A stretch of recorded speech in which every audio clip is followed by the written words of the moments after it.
السلام عليكم ورحمة الله وبركاته. الحمد لله وحده والصلاة والسلام على من لا نبي بعده. أما بعد، أعوذ بالله من الشيطان الرجيم. بسم الله الرحمن الرحيم. كل نفس ذائقة الموت ونبلوكم بالشر والخير فتنة وإلينا ترجعون. صدق اللہ العلی العظیم. جی ناظرین، آپ دیکھ رہے ہیں statement of doctor Zakir Naik ان اردو. جی ناظرین، ڈاکٹر ذاکر نائک حافظہ اللہ تعالی صاحب سے سونا کشی سنہا نے سوال کیا کہ تم مجھے ثابت کر کے دکھاؤ کہ اللہ رب العزت مجھے مارنے کے بعد مجھے دوبارہ زندگی عطا فرمائیں گے، مجھے دوبارہ زندگی دیں گے. تو ڈاکٹر ذاکر نائک حافظہ اللہ تعالی صاحب نے بہت ہی مدلل گفتگو کے ساتھ سونا کشی سنہا کو جواب دیا. یہ آپ جواب ضرور سنیے، سماعت کیجئے اور ہمارے channel statement of doctor Zakir Naik ان اردو کو ضرور سبسکرائب کیجئے. السلام علیکم ورحمۃ اللہ وبرکاتہ. کیا پنرجنم ہوتا ہے؟ Does rebirth really happen and are there many lifetimes? کہ اس نے قرآن مجید پڑھی اور سب بات کو تسلیم کرتے، صرف ایک یا دو بات کہ قرآن شریف کے اندر موت آتی ہے، مردے کو واپس سے زندگی دی جائیں گی آخرت میں، ان کا ذکر ہے. اور ہندو لوگ یہ مانتے ہیں کہ پنرجنم میں، اور وہ ڈسکوری چینل پہ دیکھے کہ پنرجنم ہوتا ہے. اگر آپ دیکھیں گے سب سے اونچی کتاب ہندو مذہب میں وید. اگر آپ پڑھیں گے پنر کی معنی کیا، پنر سنسکرت میں مطلب نیکسٹ، اگین، واپس سے، اور ایک، پنر کے معنی نیکسٹ. تو پنرجنم مطلب نیکسٹ زندگی، اور ایک زندگی. اگر آپ قرآن شریف پڑھیں گے کئی آیتیں ہیں کہ اللہ سبحانہ و تعالیٰ نے آپ کو زندگی دی، پہلے آپ تھے نہیں، پھر زندگی دی، اس دھرتی پہ آئے، پھر آپ کو موت دیں گے، پھر آخرت میں اٹھایا جائے گا. آپ جو کر رہے مردوں کو جان دی جائیں گے آخرت میں، یہ ہم مانتے ہیں کہ ایک بار ہم اس دھرتی پہ آتے، نیکسٹ لائف از آخرت. اسی طریقے سے وید میں بھی ذکر ہے اباؤٹ پنرجنم، نیکسٹ لائف، سیم ہو بہو جس طریقے سے قرآن میں لکھا ہوا ہے. لیکن عام ہندو مذہب کے جو گرو ہے، سوامی ہیں، ان لوگ جب یہ جاننے لگے، ایک ان کو کٹھنائی پیش آئی. وہ دیکھنے لگے کہ کئی انسان جب پیدا ہوتے ہیں with congenital defects, heart problem, heart defects, limb problem, کوئی امیر پیدا ہوتا ہے، کوئی غریب پیدا ہوتا ہے. تو بھگوان ہی کیناٹ بی انجسٹ. بھگوان انجسٹ نہیں ہو سکتا ہے کہ کوئی انسان کو ہیلدی پیدا کرتا ہے صحت کے ساتھ، کوئی انسان کو کنجنائٹل دل کی بیماری سے پیدا کرتا ہے، کوئی انسان کو امیر گھر میں پیدا کرتا ہے، کوئی انسان کو غریب گھر میں. تو بھگوان انجسٹ نہیں ہو سکتا ہے، نا انصاف نہیں ہو سکتا. تو یہ جو سوامی لوگ ہیں، ان لوگ نے ایک نئی چیز نکالی، سمسکارا.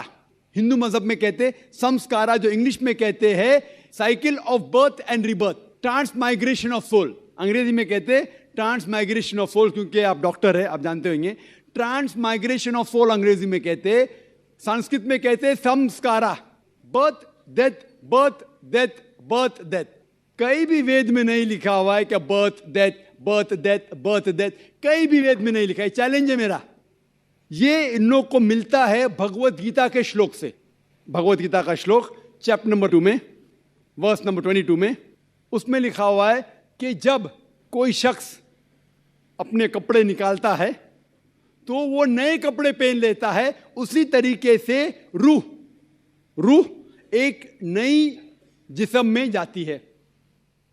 اور یہ بھدیانکر اپنشد میں بھی اس کا ذکر ہے، آپ پڑھیں گے کہ when a caterpillar climbs up the grass of blade, he jumps to a new grass. Same way the soul takes a new body. جس طریقے سے کیٹرپلر گھاس کے اوپر چڑھتا ہے اور دوسرے گھاس پہ جاتا ہے، اسی طریقے سے روح ایک نئی باڈی کے اندر جاتا ہے. تو اس شلوک کے بنیاد پر ان لوگ نے ایک فلسفی پیدا کی، سمسکارا، کہ انسان جو کرم کے بیس کے اوپر، کرم اور دھرم کی فلسفی، کرم مطلب اچھے کرم کرو گے دھرم کے حساب سے تو اگلے جنم میں آپ اچھے پیدا ہوں گے. اگر آپ کے کرم برے ہوں گے تو اگلے جنم میں آپ ہو سکتا ہے کہ لولا پیدا ہوں گے یا لنگڑا پیدا ہوں گے. اور جو کہتے ہیں کہ آپ انسان 7 بار بنیں گے, یہ کون کہتا ہے؟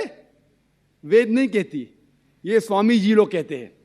کوئی وید میں کہیں لکھا نہیں ہے, کیونکہ ان کو یہ نہیں کہہ سکتے تھے کہ انسان کیوں غریب پیدا ہوتا ہے, کیوں اپائش پیدا ہوتا ہے. ان کی سوچ کم تھی, اسی لیے نئی فلسفی لے کے آئے, ٹرانس مائگریشن آف سول. آپ تو ڈاکٹر ہے, میں بھی ڈاکٹر ہوں. آپ نے کہیں میڈیکل سائنس بک میں پڑھا ہوا ہے کہ انسان اس دنیا میں جنم لیتا ہے؟ کبھی نہیں. کیا فزیولوجی میں پڑھا, کیا ایناٹومی میں پڑھا؟ اگر یہ سائنٹیفک فیکٹ ہوتا تھا تو ہم میڈیکل کالج میں پڑھتے تھے کہ انسان نئے جنم لیتا ہے. ہم کبھی بھی نہیں پڑھے.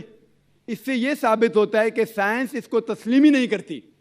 جو آپ کہہ رہے ڈسکوری چینل میں دیکھا, جو آپ کہہ رہے ہیں, اگر یہ حق ہوتا تھا تو ہمارے سائنٹیفک بک میں بھی یہ لکھا ہوتا. تو یہ کہنا کہ سائنٹیفک پروف ہے کہ ہم جنم لیتے ہیں, بالکل غلط ہے. اسلام جو اس کا جواب دیتا ہے وہ ہے کہ اسلام تسلیم کرتا ہے کہ اللہ سبحانہ و تعالیٰ کچھ لوگ کو اپائش پیدا کرتا ہے, کچھ لوگ کو اچھی صحت دیتا ہے, کچھ کو غریب, کچھ کو امیر. اس کی وجہ ہے کہ اللہ تعالیٰ فرماتے ہیں سورہ ملک میں, سورہ نمبر 67 آیت نمبر 2 میں, الذی خلق الموت والحیات. اللہ سبحانہ و تعالیٰ نے موت اور زندگی بنائی تاکہ آپ لوگ کو جانچ سکے, آپ لوگ کا امتحان لے سکے, آپ لوگوں میں سے کچھ لوگ اچھے ہیں. یہ جانچ پڑتال کرنے کے لیے یہ زندگی ہمارے لیے امتحان ہے. اور اللہ تعالیٰ فرماتے ہیں سورہ انفال میں, سورہ نمبر 8 آیت نمبر 28 میں, کہ آپ کے بچے اور آپ کی جائیداد آپ کے لیے فتنہ ہے. آپ کی جائیداد اور آپ کے بچے آپ کے لیے ایک ٹیسٹ ہے, آپ کے لیے امتحان ہے. اللہ تعالیٰ کچھ لوگ کو غریب گھر میں پیدا کرتا ہے, کچھ لوگ کو امیر. جو لوگ امیر ہیں ان کے لیے امتحان ہے کہ وہ زکوٰۃ دیتے کیا نہیں. جیسا کہ میں نے کہا میری تقریر میں, تیسری بنیادی بات اسلام میں ہے زکوٰۃ. جس شخص کے پاس 85 گرام سے زیادہ سونا ہے یا اس کے مقابلے میں دھن ہے, اس کو 2.5% زکوٰۃ دینا فرض ہے. جو آدمی امیر ہے, کچھ امیر لوگ برابر زکوٰۃ دیتے, کچھ لوگ آدھا دیتے, کچھ لوگ دیتے ہی نہیں.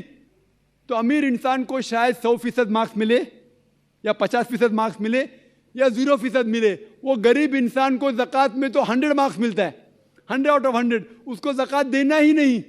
ہم کہتے رہے بیچارہ غریب انسان ہے, لیکن اصل میں دیکھے جاؤ تو اس کو اس امتحان میں, غربت کے امتحان میں 100% مارکس ملے. آپ سمجھ رہے؟ اسی طریقے سے اللہ تعالیٰ کہتے ہیں کہ آپ کے بچے آپ کے لیے امتحان ہیں. ہو سکتا ہے مثال کے طور پہ ایک اچھے جوڑی ہے, اچھے مسلمان ہیں, 5 ٹائم نماز پڑھ رہے ہیں, حج کو گئے ہیں, رمضان میں روزہ رکھتے ہیں, زکوٰۃ دیتے. اللہ تعالیٰ ان کا اور بڑا امتحان لینا چاہتا ہے. جتنا بڑا امتحان اتنا بڑا انعام. مثال کے طور پہ اگر آپ BA پاس کرتے تو آپ کو صرف گریجویشن ملتا ہے. اگر آپ MBBS پاس کرتے آپ کو ڈاکٹر کہلایا جاتا. ڈاکٹر مطلب اونچا عہدہ. اسی طریقے سے اللہ سبحانہ و تعالیٰ ہو سکتا ہے کہ اس جوڑی کو امتحان اور سخت دیتا ہے اور ایسا بچہ پیدا کرتا ہے جو اپائج ہے. اللہ یہ دیکھنا چاہتا ہے کہ اپائج بچہ پیدا کرنے کے باوجود وہ اللہ کے اوپر ایمان رکھتا ہے کہ نہیں. اگر ایمان رکھتا ہے تو اللہ اسے جنت فردوس دینا چاہتا ہے. اور کٹھن امتحان اور بڑا انعام. ہو سکتا ہے کہ وہ امتحان میں فیل ہو جائیں گا. تو یہ قرآن کی آیت ہے, آپ کے بچے آپ کے لیے